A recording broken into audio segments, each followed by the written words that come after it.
Hi, my name is Kevin Choi, Yuna Kang. and we're doing functional programming in Python with modules. So why Python? It's really to learn and similar syntax to other languages such as C and C++. And it's also really flexible and powerful in addition to being open source. Some examples of usage include image processing for Hubble telescope, YouTube, and infrastructure in companies such as Google. So what are modules in Python? It's really simple terms. And modules are text file including Python code. So modules can be called by using import command. So such as beautiful soup and parse HTML, XML, those kind of stuff.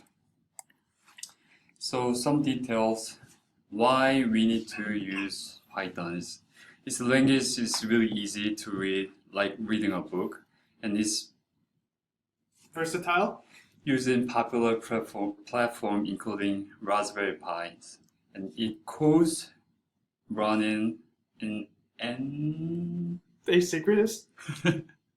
in Python. Everything is in object, and this can be understood clearly.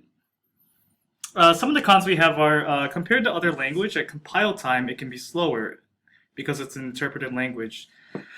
It's not very big in mobile computation, and it also requires more testing due to the dynamic nature of the language. Yeah, this is an example modules. It calls Tweetbee. This modules called go to web browser, Twitter, and then scrap all the data that I pointed. So here's I got permission from Twitter, and then this function get all the data, but only 200 Twitter I can get at once, and maximum is at about 3,000 tweet per 15 minutes. So you can save it, and you can do it again later. So you can get data from it.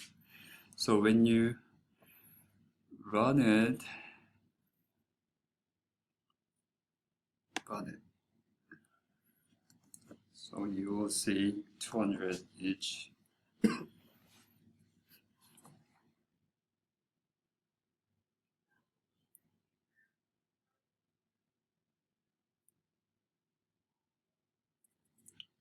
Yeah, I just create JSON file that save it all the data from Twitter.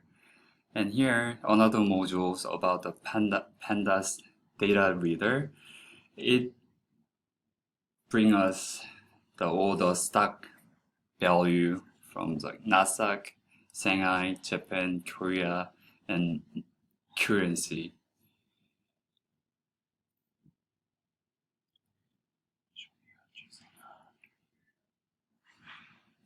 Then here you can see all the data from these modules.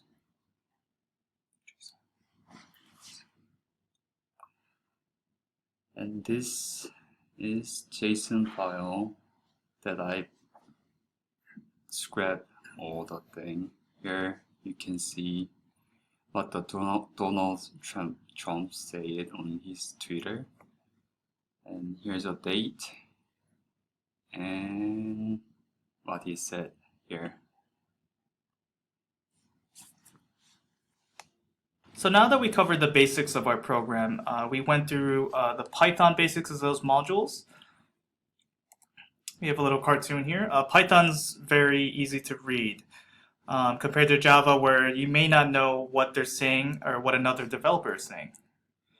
So what does the code do that we have? So in our main Python file, we use modules, Tweetbee and JSON, and these both, one extracts tweets, and then one gets the data interchange format. The keys at the bottom enable us to access Twitter, just like if you were to use a Google Maps API, you can access a key from the website. So how do the modules work in tweets and stocks? So with the Twitter module, we access to a certain Twitter account.